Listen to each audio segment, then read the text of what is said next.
Sure. Thank you.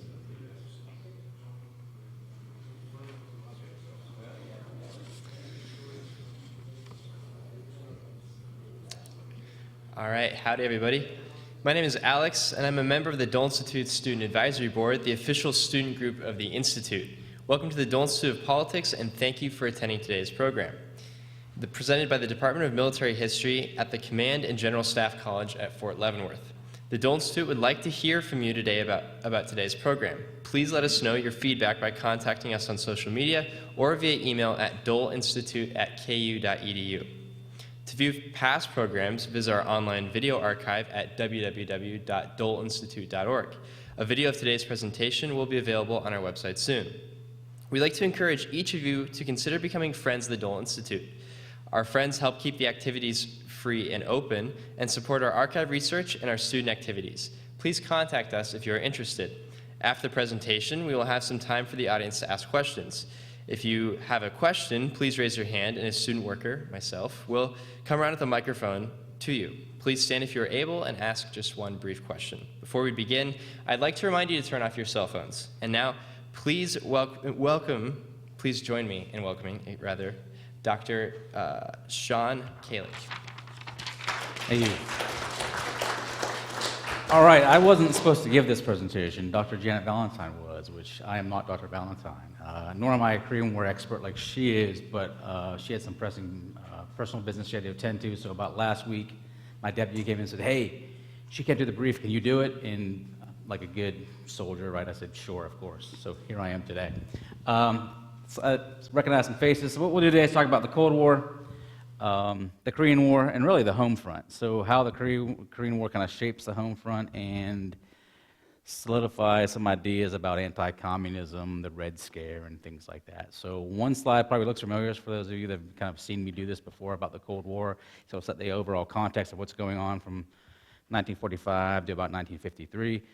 Then we'll start talking about the Red Scare and how that's evolving, the second Red Scare, how the Korean War helped solidify some of those ideas. And then ultimately I want to finish up talking about kind of the overall ramifications that we see of the Red Scare kind of long term, because we tend to think about the Cold War as when America was fantastic and everything was awesome, which it was, but there was some downside to that as well. So we'll kind of focus on those ideas as we move through. As kind of always, if you have questions kind of as we move through, I have no problem with you raising your hand, and I'll say, you know, what do you got? And we'll go from there. And then at the end, I'll leave some time to answer bigger, better questions, okay? Everybody good with volume? This is fantastic, so I can walk around, so I'm not a target, so awesome. Okay, maybe. I did move. Okay.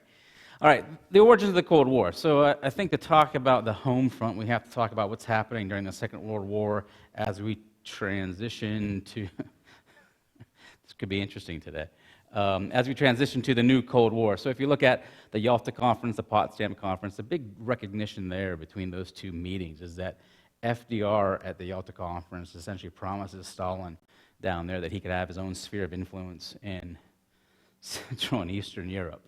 Yeah, exactly. This is what you get for saying yes.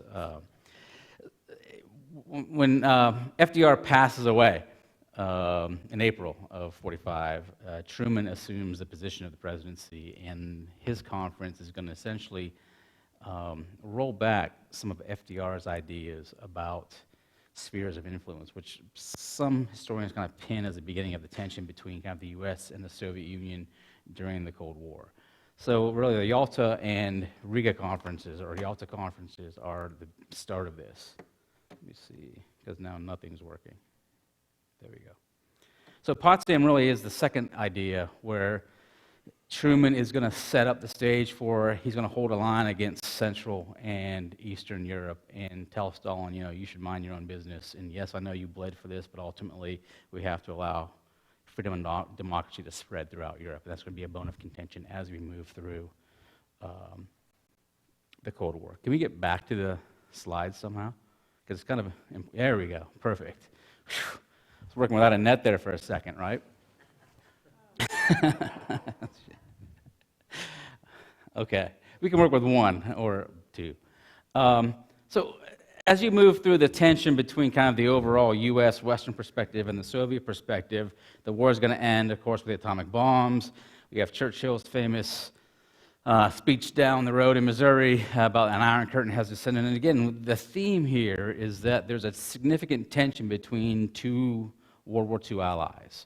So during the Second World War, it wasn't uncommon for the U.S. to print posters about how patriotic it was to support the Soviets because they were sacrificing about 27 million during the fight against Nazism.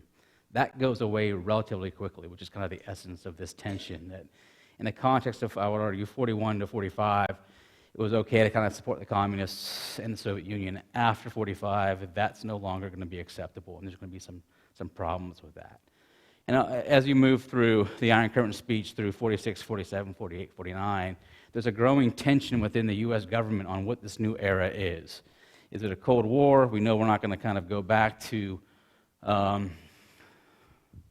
looking just internally, isolationism. We're going to stay engaged in the overall global environment. But Truman has some issues with the fact that he doesn't want to rebuild the military. He doesn't want to stay too involved. He really wants to focus on how do you demobilize the U.S. military and get the economy back on a nice peacetime footing, right? Prosperity for all. After all, that's what we fought for. But the problem is you have this specter in Europe that's kind of encroaching and spreading throughout the globe, which is starting to kind of throw people into some tizzies, specifically this guy right here, who's George F. Kennan. Kennan's going to be the guy who writes the famous X article in July of 47. He's probably the foremost expert in the U.S. government at the time on the Soviet Union, and he writes about the inherent nature of expansion within the Soviet system. And he pins it firmly on Marxist-Leninism and really the adaptation of Stalinism, and that the system is really corroded by this ideology, which is the complete antithesis of what we believe in democracy and capitalism. And he makes the argument that the United States, its Western allies, have to essentially play zone defense because there are inherent flaws in this Soviet system, and if we just kind of maintain pressure on it, it will eventually implode. And Kennan's pretty sensitive to, you can't engage it full bore and just smash it in the face. You have to focus on your strengths, which he believes is democracy and the economy. So if you just engage when you can and keep the pressure on, their system, which is inherently flawed, will slowly wither away because they deny people civil rights, civil liberties, and they're all about cold, hard military power. Now, this is important because Kennan's going to be the guy who's really starting to build this idea of what we call containment. And his version of containment is much different than what we end up with. And it fits into this idea about the Red Scare and the home front, because what he's arguing is that the United States needs to stay engaged in the world in 5 spots. And the main areas of kind of focus tend to be England, Germany, Soviet Union, Japan, China. Now, those are the areas you need to worry about. You don't have to worry about Korea. You don't have to worry about Vietnam. You don't have to worry about Greece and Turkey. You only focus on these kind of industrial centers because if you focus on the whole globe, you run the risk of eroding your democracy and capitalism. So he's pretty sensitive to this. In fact, he goes a step further and says, you can work with communists like Tito in Yugoslavia because they're really not Stalinists. They're kind of different. Yes, they're communists, but they're not blaze red commies. They're kind of pink commies. You can kind of work with pink commies. He argues that you could probably even work with Mao Zedong in China. But the problem is that as Kennan's building these ideas and pitching them at the strategic level, really within the State Department, he's director of the policy planning staff, which is this coordinated agency that builds really national security policy in the early Cold War.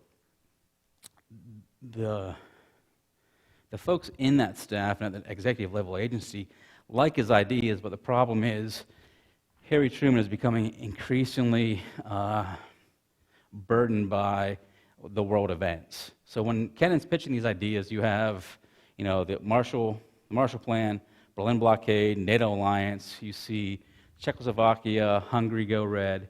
By 1949, you see China go red.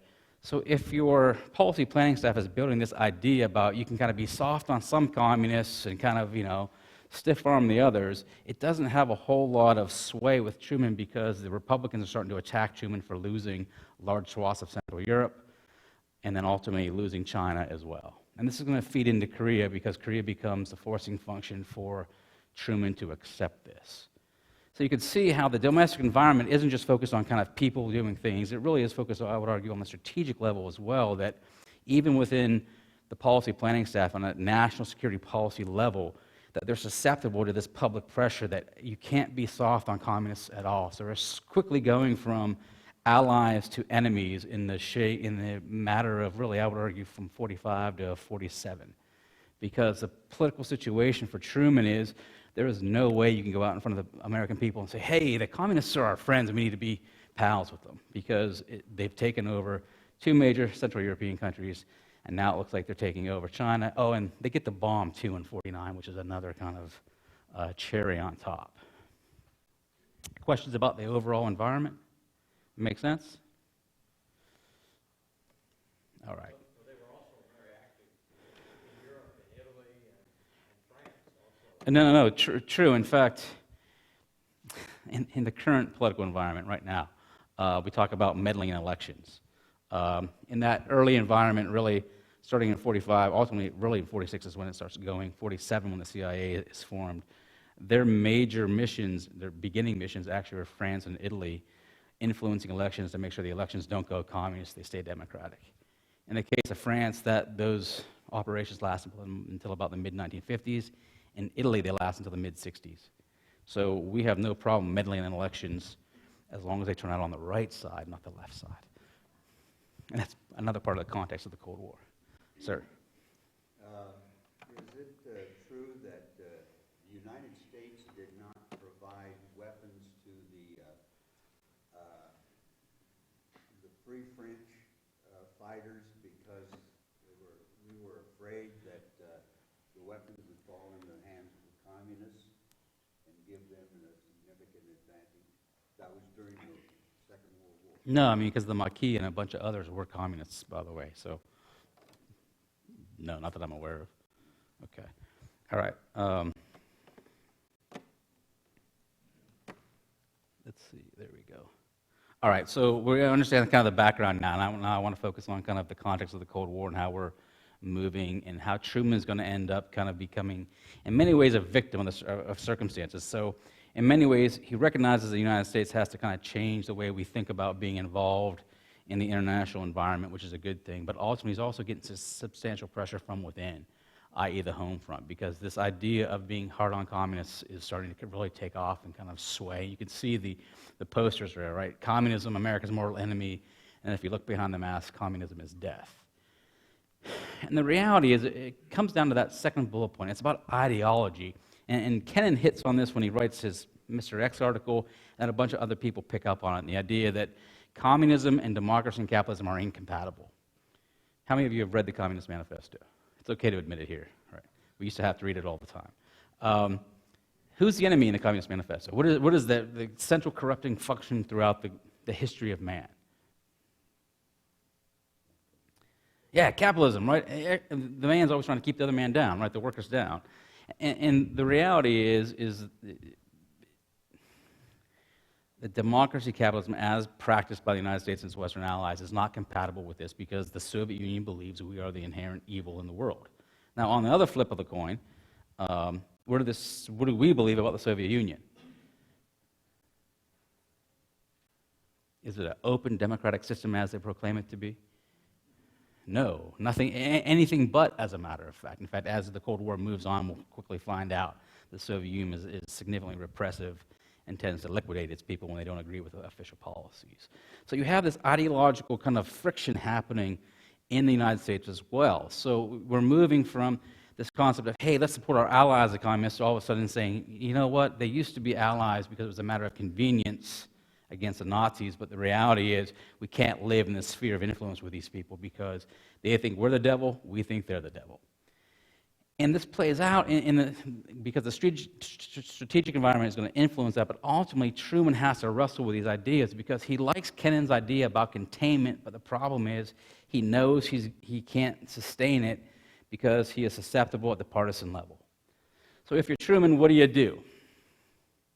What are you really focused on? You're focused on the economy, social issues, political issues, military issues, but you have to make sure you look like you're strong on communists, right? And this is part of the beginning of the Red Scare, because folks are essentially forced his hand. And I would argue Truman is much more deliberate and focus than most people give him credit for. That he's trying to figure out what is this new era we're in and what is the best path for the United States to maximize its elements of national power to achieve ultimate victory. But the problem is, the pressure from below is tough on communism, tough on communism, tough on communism. Okay? Everybody good with that? What do we have to do with the communists? Smash them, right?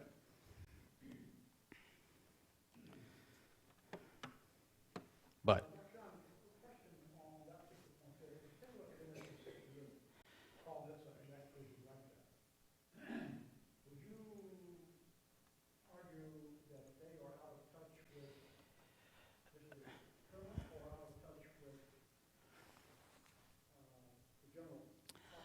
I think they're more in touch with the general population. They're out of touch with Truman.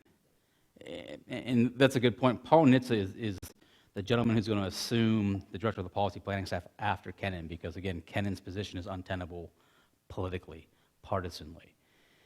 Nitze's brought in, and Nitze doesn't say, hey, 5 points around the globe. Nitze says, no, you have to challenge Soviets everywhere, by the way. And they only respect one thing, and that's violence. So you have to rebuild the military. So I would argue Nitze and what becomes NSC 68 is much more in tune and susceptible to the second Red Scare than Kennan. And Kennan's attacked throughout his life as being kind of soft on communism, but the reality is, I think he built a really good strategy, but the problem is, based upon the emergent second Red Scare, Truman can't accept it because he knows he's going to lose the election, and the Democrats are going to get slaughtered in 48 and then ultimately 50, 52 down the road. So they can't sustain it partisanly. All right, so we have the second Red Scare, which is emerging, and the first Red Scare, which a lot of people tend, if you just use the term Red Scare, they tend to think, 1950s. The reality is there's a first Red Scare in the United States that happens in 1917 after the Bolshevik Revolution. So much so that the State Department, Robert Lansing specifically, argues vehemently with FDR not to recognize the Soviet Union as late as 1932. Ultimately, FDR is going to recognize them in 1933. Lansing has two nephews that you may be aware of, Alan Welsh Dulles and John Foster Dulles. One, Alan is will become director of CIA under Eisenhower. John Foster Dulles will be Secretary of State under Eisenhower. Both rabid anti-communists, and it comes naturally from within the family. So the Red Scare, it happens in 1917 to about, I would argue, about 1920. It kind of fizzles out a little bit, and then it's going to come roaring back again. And I would argue it starts in 47, 48. And a lot of the same actors who kind of remember the earlier phase say, see, this is what happens when you get soft on it.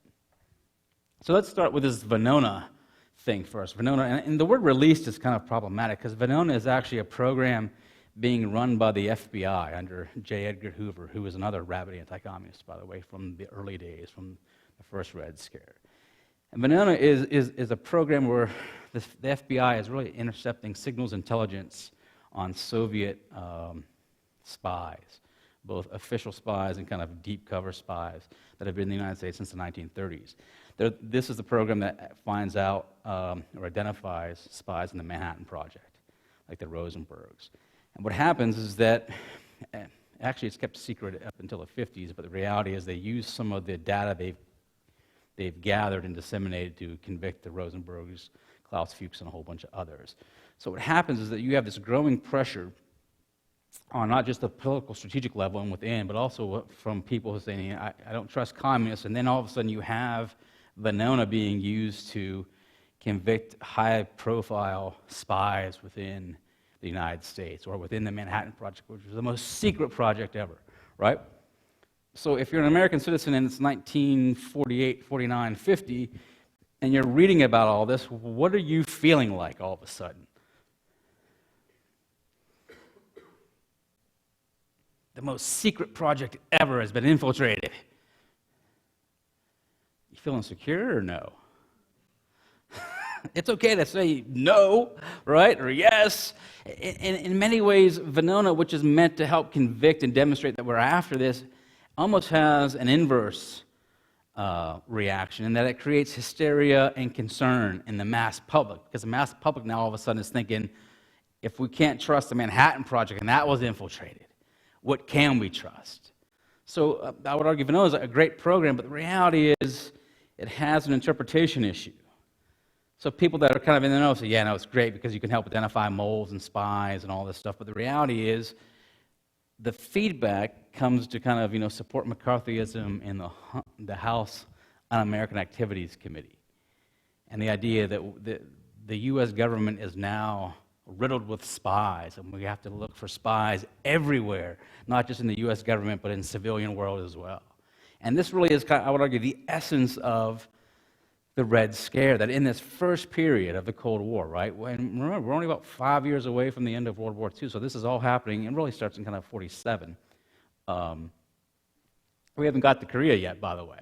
So this is happening, that there's this kind of pressure that's boiling, bubbling, creating significant influence on Truman. And anybody remember McCarthy and what party he's from?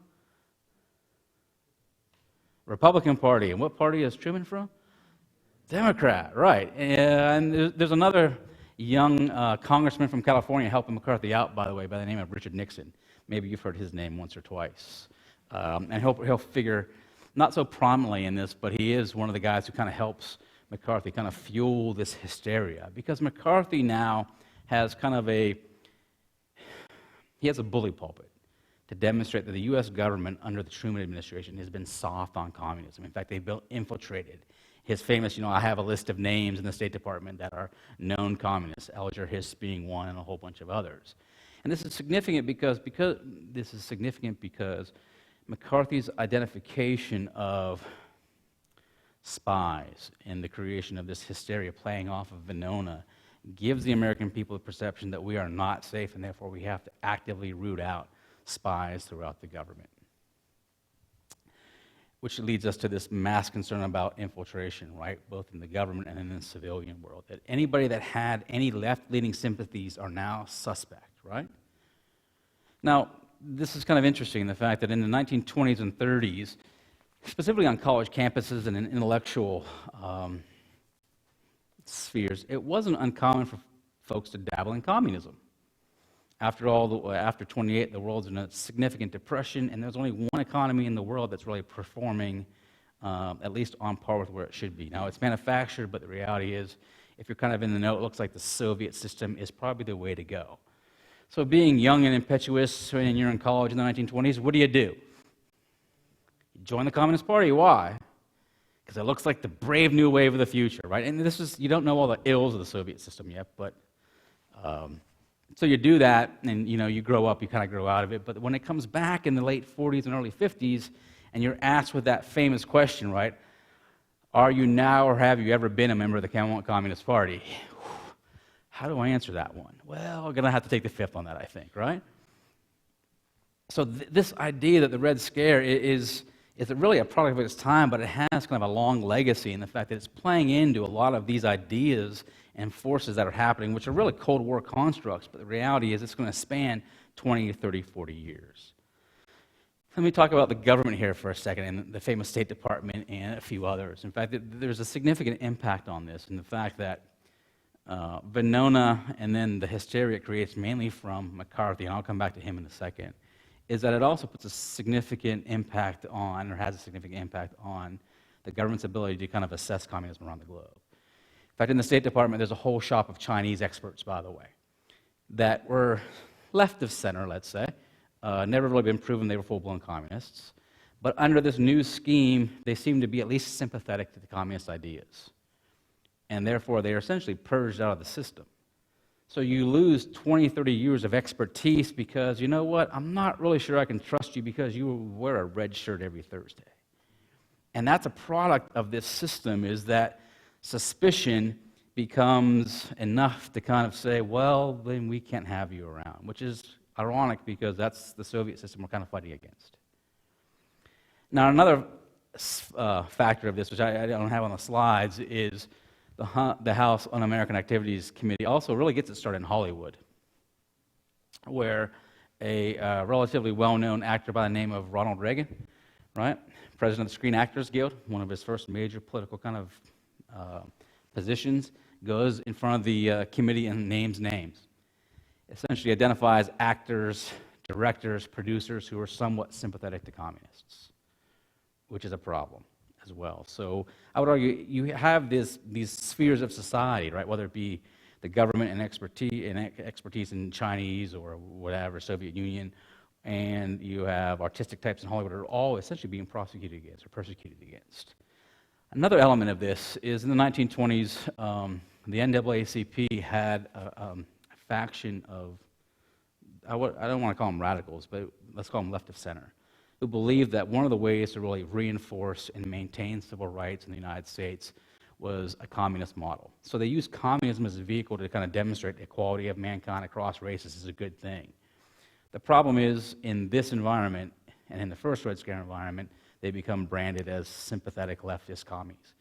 And that's significant, really, in the second Red Scare because it's going to have an impact on the civil rights movement that we see emerging in the late 50s, early 60s, because J. Edgar Hoover was around for that first Red Scare and remembers the NAACP and their flirtation with communism, and therefore he's going to finger folks like Martin Luther King as pinko sympathetic lefties, which is problematic.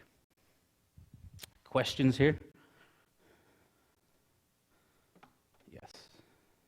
In your first list there, you had something called the Baruch Plan. Yes. In 1946. Could you explain that? I can. The Baruch Plan was an attempt, where did it go? Was an attempt to, by the United States, to outlaw nuclear weapons, to essentially put them in international receivership. And Truman sends Bernard Baruch to the UN to say, okay, we have a proposal. Let's ban nuclear weapons once and for all, before they can even get out of the gate. The Soviet Union can't understand why any sane nation would ever do this, because you have this significant military power. Why would you give it up? So they think there's some kind of ruse, and they essentially reject it. And 50 years later, we're still wrestling, or actually, 80 years later, we're still wrestling with the same idea. All right? Okay.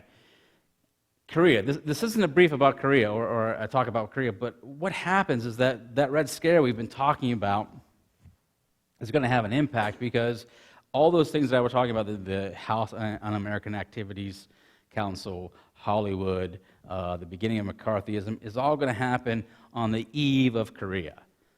So if you think losing large chunks of Central and Eastern Europe are problematic, we're doing active operations in France and Italy to maintain Democrats in power, small d Democrats, by the way. All of a sudden, Korea is going to go red. What are you thinking now if you're kind of in this Red Scare mentality? Yeah, domino, right? And this really is the first domino, but beyond domino, I saw another head shake. Can you really be any softer on communism? Because anytime you give them an inch, they're going to take not just a mile, they're going to take 2, 3, 4, 5 miles. And this is going to have an impact also back at the home front, because any deviation left, and again, this is where Kennan comes back into play. Kennan is pretty perceptive on how you manipulate international pressure to attain your overall strategic objective. But the problem is, once we get into this, and once we accept NSC 68 under NHTSA, it's any deviation left is suspect. Any minor deviation left is suspect. So gone are those gradations of kind of, slightly whitish pink to blaze red. It's all left blaze red. So I don't want to get into Korea, because I would argue in the context of this home front and the Red Scare, Korea really is a solidification function. It confirms this idea that there are reds everywhere and you have to be vigilant against them. And if you don't, they will take over where and whenever they can. Is that enough on Korea? Right. All right. So let's talk home front.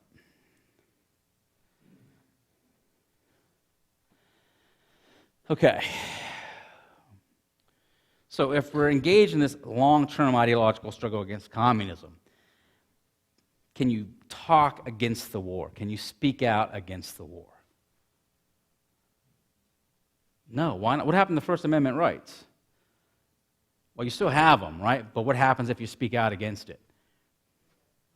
You're going to look like, yeah, you're not supporting the good old government of the United States, which becomes problematic because maybe you have communist sympathies, right? Or at least leftist sympathies. So Support for the war is structured in this idea that it is your ideological duty to support this new American way, that it's us or them. You can't be half in one camp, half in the other. You're either a good, strong Democrat or you're a godless communist that must be suppressed, okay? And again, you wrap it up also with democracy and capitalism, and this idea of what a new American is. A new American is somebody that supports the war effort, supports the government, right? Advances freedom and democracy. And it comes in unique ways. In fact, Levittown, right? We start building all these fantastic suburban houses as part of the post-World War II boom. And if you're a good American, what do you do in the late 40s, early 50s? You build a house.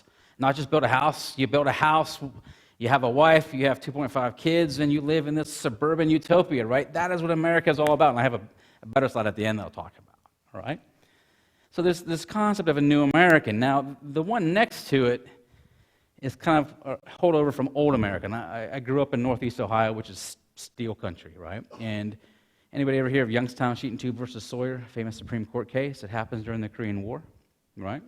What happens is steelworkers in Youngstown, at the Youngstown Sheet and Tube, go on strike, and President Truman is going to say, this is, essentially they produce all the major steel for military operations in Youngstown.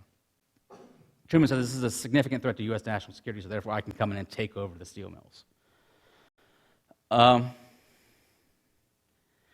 Ultimately, it's going to be argued that he doesn't have that executive power, but in the context of the new Red Scare, he has to do it, right? Because these folks are somewhat sympathetic now, right? Why would they be asking for a wage hike, a wage increase, better benefits in the midst of a struggle against communism? They might be communists. My grandfather was in one of those crowds, by the way. Not a communist. And the reality is, steelworkers in this period would actually strike every year for a slight wage increase and better benefits.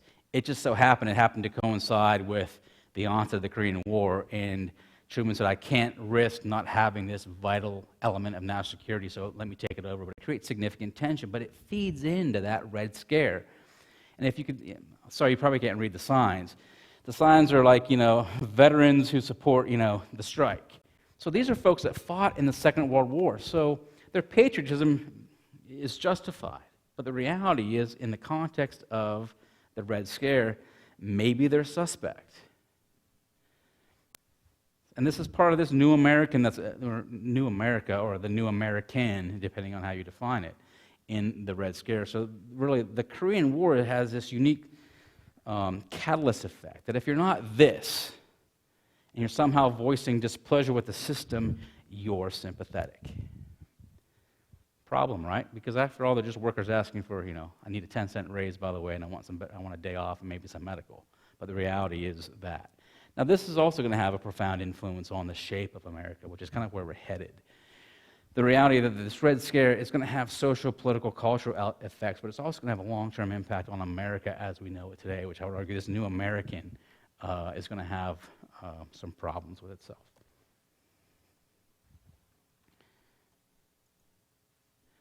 Let's go to the best one. Just as I thought I figured it out, I guess I didn't. Oh, there it is. All right. So we talked about the State Department and losing its China hands and this idea that you can't trust anybody because they may be left, which I found this picture today, and I probably shouldn't have used it considering I have a bow tie and glasses on, and I'm a professor. But this is the American Legion magazine, and it's from November 1951.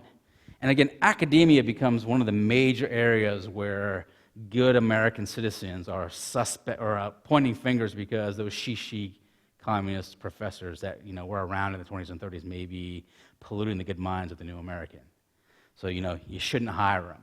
So what happens is that the American government, the Truman administration, supports loyalty oaths. And if you can't read it, I'll read the second one, right? So the first one is about I'll support the Constitution and laws of the United States of America. And this one's for Washington, for actually University of Washington. And then the second one is that I am not a subversive person or a member of the Communist Party or any other subversive organization, foreign or otherwise, which engages in or advocates, abates, advises, or teaches the overthrow, destruction, or alteration of the constitutional form of government of the United States, or Washington, by the way. So again, state, but it says United States and Washington. So if you want a job, guess what you have to do? Sign it, right? And if you don't sign it, what happens? You don't get a job, but beyond not getting a job, what else happens? You have to wear a red C around the rest of your life, or at least be suspect at the red C. And again, the American Legion, which is the fine organization, is also perpetuating this. The idea that if we're fighting this Cold War against free ideas and supporting the elements of the Constitution, we are in many ways constricting our own citizens' rights to say, well, you know what, I really don't agree with this. What about B, C, and D? But in the context of the Cold War and the Red Scare, that is suspect, because you should be listening to democracy, freedom, the new American way. These things hold on for a long period of time. Actually, they last until about the 1970s. The Eisenhower administration tries to kind of suppress them a bit, but states hold on to them for quite some time. In fact, as early or as late as the 1990s, I went to go sub in Manhattan, Kansas when I was working on my PhD, and I got to sign one of these things, which I thought was fantastic and ironic at the same time. I think I shredded it after I signed it, though, so I don't know what that says about me. But the reality is, or the dichotomy is, that at the same time as we're advocating freedom and capitalism, we're also significantly suppressing what it means to be free.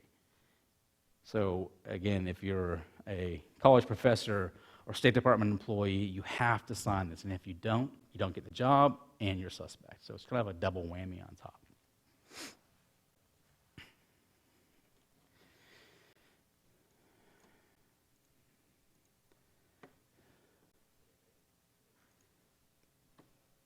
So you had to sign a loyalty oath?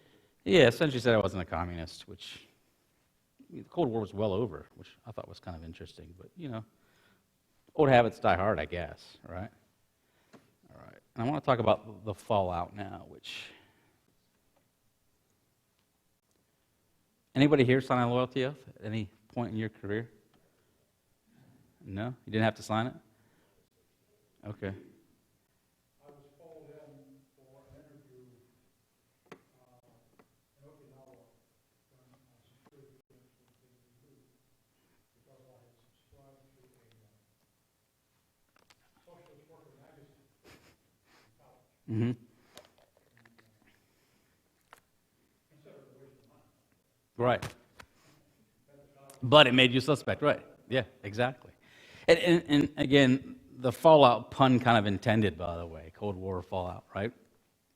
That this becomes the image of the new American, whether it's Levittown, and think the cleavers, right? What's the role of the wife? Homemaker, right? Not just homemaker, you also take care of the kids and you make sure your husband's happy and everything's hunky-dory, right? And the father there in his leisure wearing hot dogs is, you know, he works hard during the week so he can relax on the weekends. And the kids are supposed to be, you know, subservient and well-to-do. And if you look at, they live in a nice, you know, groomed lawn and a Levittown-like atmosphere. What if you don't fit this stereotype, though? Say that again? You're an outcast, right? So I would argue the fallout of this Red Scare is that if you don't fit in this idea of the new American, you're somehow suspect as well, which is, again, interesting because it really reverses some of the progress we make during the Second World War, with women and minorities. So as men ship off to go to war, you have women and minorities filling, you know, all kinds of jobs across the nation, and we make great progress. But the problem is when the men come back, and if you lay over this construct of Red Scare, Cold War, a woman's role isn't producing factory parts. It's in the home taking care of the man and making sure the family is stable and secure, which is where it gets us to that nuclear family concept, right? That is the strength of America. And if you deviate from it, you're somehow suspect again. Again, we already talked about loyalty oaths, and deviation is suspicion, which is unique in the fact that there's a whole role of whether it be homosexuals or folks that are advocating for civil rights and civil liberties. they become suspect because they're making the argument that the American system is somehow flawed and not giving them their fair share. But in the context of the Red Scare, though, anytime you question that system, you're suspect, right? I think you're getting the trend by now, right? And this guy helps perpetuate it, J. Edgar Hoover, who again was around during the first Red Scare and is going to maintain his famous enemies list and really use his position as director of the FBI to harass Martin Luther King, the civil rights movement. So suppression all in the name of, I'm just looking out for America. It goes back to this idea that, if you don't fit the norm, you're suspect. If you don't say, yes, the system is perfect, you're suspect. Which I would argue is a major fallout of the Red Scare. There's been some really good books written about the detriment of the Red Scare. One's called Not June Cleaver, which every chapter focuses on like another demographic of society. And it talks about, their kind of trials and tribulations during the Cold War. Really during this period, the Red Scare. And it is really eye-opening because we can reflect on it as Ward and June Cleaver, right? This perfect suburban environment. But the reality is there's a dark side to this that we tend not to focus on because it's the complete antithesis of what we're advocating. Now let me talk about one last section and then we'll kind of wrap it up and open it up for questions, okay? This picture and that picture is related, right? The bottom picture is what happens when white flight or suburbanization happens. Your urban core tends to rot and decay, right? And then minorities and folks that can afford this end up here and they become much more radicalized.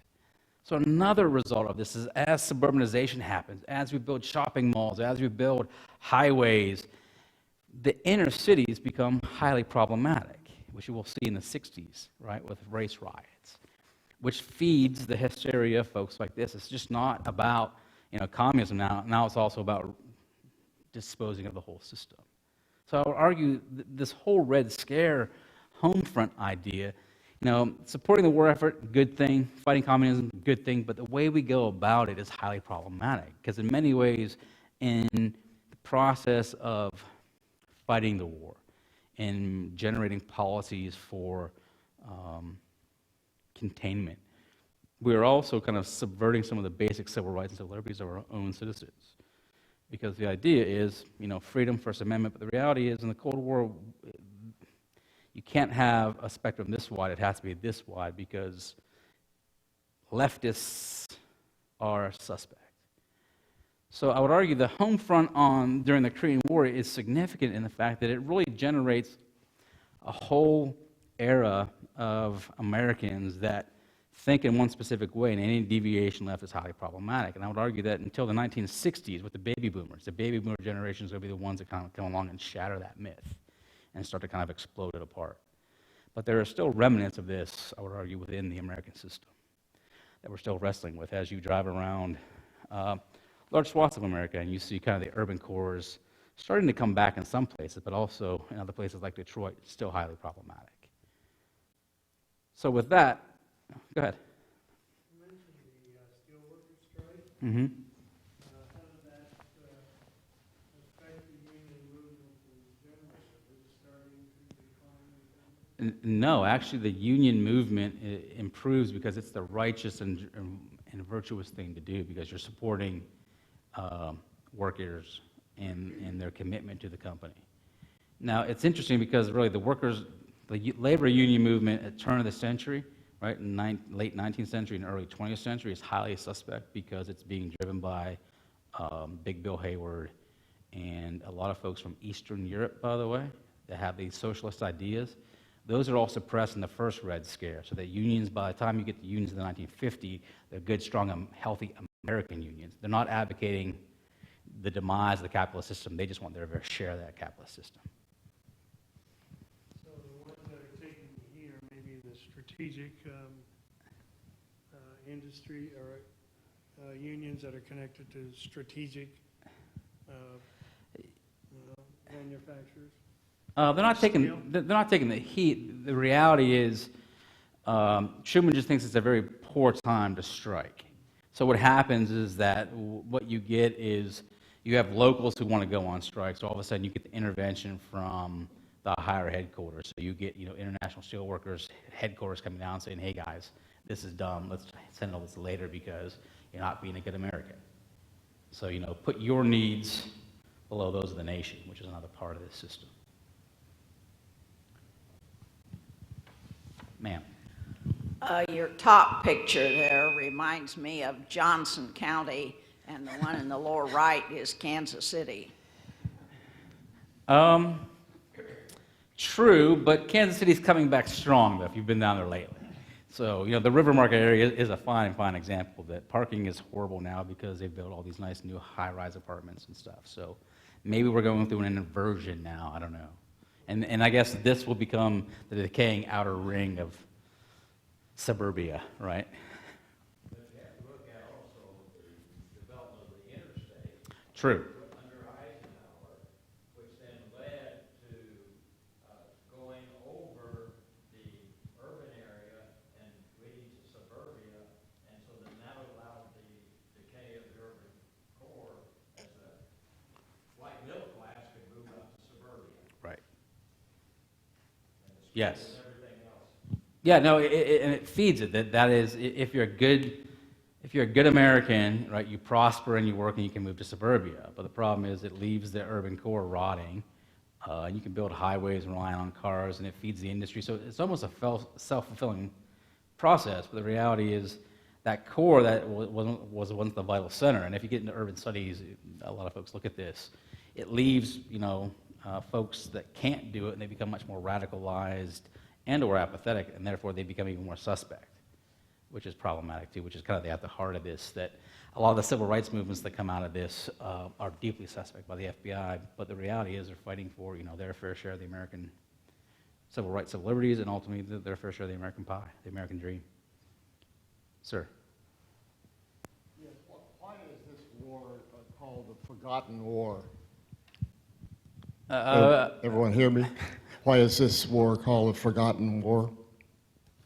Which is what we call some people refer to the Korean War as, because for a long period of time you just kind of forget about it, right? So there's the First World War that everyone knows about because it had such a profound impact on the world, right? The war to end all wars. Second World War everybody knows about because we beat the Nazis and everybody, triumphed. Korea is kind of this, first of all, we never declared war, right? So it was, some people make the argument it's a UN police action that was sort of largely by U.S. forces, so therefore not really the same league as World War I and World War II. And it ended in kind of a tie, so well, let's just forget about that and walk away. And then Vietnam happened, so it does become kind of this thing that's neither fish nor fowl. It's not World War II, it's not Vietnam, it's just something that kind of happened to begin the war, and we'll figure it out. But I would argue it's a seminal event in the context of the Cold War because it helps. It's a catalyst, I would argue. So by my perspective, I've never forgotten it. You can't study the Cold War without it, but I wasn't alive in that period of time. So it also doesn't fit in the narrative, right? That if you're winning, Korea is a problem because we don't necessarily win, we hold the line. Good question.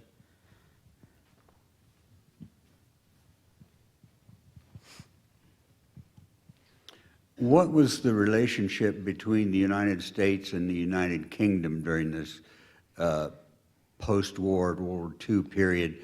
Wasn't there a significant sympathy in the United Kingdom for communism and Kim Philby, and I can't remember his running mate that... Yeah, there's a whole slew of Cambridge folks that end up spying. Yeah. I would argue, and I haven't done a lot of research into this, I've done some on kind of spies and stuff during the Cold War. The UK goes through their own kind of Red Scare, that if you want to be a good, strong partner in the United States, can you tolerate leftists? And again, Europe's even more problematic because Europeans have a long history of socialism. Not all right, I mean, they have communism too, but also socialism, so that becomes suspect. So they go through their own kind of Red Scare, but yet it's not as draconian because their acceptance of labor, the Labor Party, is what it is, and they have to allow it. So I think they're a little more in tune with variations of socialism and communism, whereas we're much more obtuse with it. But Philby and those characters were all kind of deep cover communists that only comes out much later.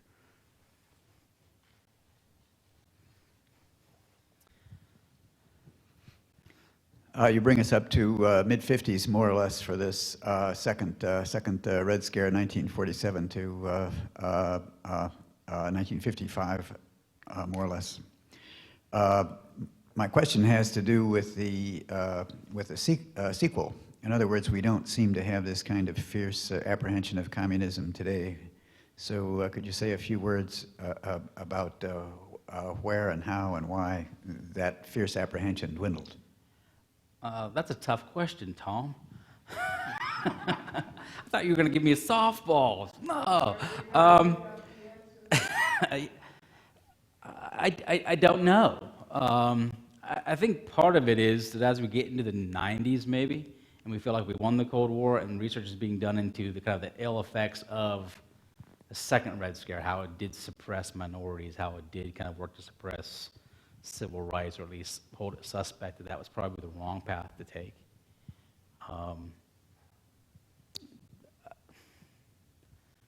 That's about the best I can do. Yeah. It's a difficult time to study. And when I was getting out of graduate school, this was becoming kind of the new hot trend that if you're going to be a Cold War historian, you didn't study nuclear weapons and stuff and strategic policy, you studied kind of the suppression of, gay men, which is fantastic because it does provide the significant understanding of what the real impact of the Cold War was, not just at the strategic level, but also on human beings and their ability to kind of thrive and get their fair share of the American dream. And the end result is that a large swath of Americans were suppressed and kind of denied their fair share because it was doing it for communism or against communism. And it's tough to kind of square those two. So historians understanding, right, providing depth and breadth for all. So maybe we won't go through it again. I don't know. Knock on wood. Sure. In reference to Mr. Philby, it just dawned on me that there was a TV series called I Led Three Lives back in the 50s about Kim Philby and that bunch. But onto a serious matter, I'm always reluctant to use the word inevitable because that has such mathematical certainty to it. But it seems to me that in a common sense discussion, the difficulties that Mr. Truman and his administration faced post-World War II, and from my understanding, the undeniable aggression of the Soviets with military force. I mean, they just weren't occupying with peacekeepers, peace enforcers. I'm not certain, but that maybe the word inevitable applies to a conflict in Korea, that at some point in time, all things considered in the realm of what is possible in the world of politics, that conflict was going to happen somewhere. And it just so happened that it happened in an area that we had, particularly with Japan, great strategic interest in. What's your response to that? Maybe. Again, much like you, I hate to use the word inevitable, but I think the Cold War in many ways is inevitable because, again, the ideologies aren't compatible. And you layer this on kind of geopolitical realities of the globe. I think North Korea, they exploited an opportunity in '50. That the United States seemed to be kind of, and there's that famous speech by Dean Acheson about, the sphere of influence, and he mistakenly leaves out Korea. It wasn't meant to leave out Korea, by the way. And that's seen as kind of an opening to go in and kind of exploit something. Stalin doesn't support the invasion of South Korea, by the way.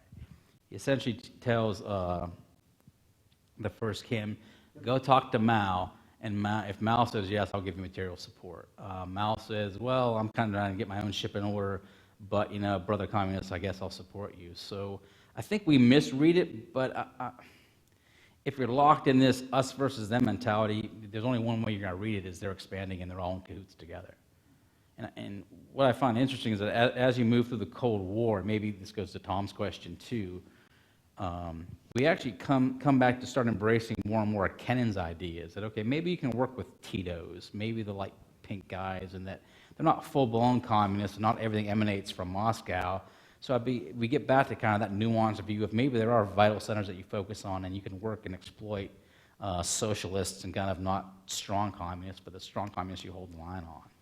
And then maybe it just takes some time to kind of figure out what the right azimuth is. The other element of this is, I can understand the generation that just got out of World War II reacting this significantly to another ideology. Because if you've lived through the realities of the Second World War and the Holocaust, you know what a rogue ideology can do and the impact it can have. So therefore, your reaction has to be hard and swift. I'm not sure that's an excuse. I can just kind of understand, I guess, the mentality, because if you've seen it happen once, the second time you're probably going to be more vigilant against it. And I think it takes some time for it to mellow. And again, folks like Kennan have always fascinated me, because Kennan is kind of steady state from the beginning, but yet he just can't sustain that position because the pressure from within is you're being soft on communism. But we kind of end up a little more softer on communism as we move through the late 60s, 70s, and 80s. I mean, Reagan's kind of strong, but yet Reagan's also, buddy-buddy with Gorbachev by the end, too. So it becomes a much more delicate dance by the end, I think. Anybody from the other side first? Because I want to balance it out a little bit, right? Don't want left or right. We want... No play on words. That's right, no play on words at all. In Tom's question, it seems to me there are certain shadows that are still affecting Americans, is the word socialism.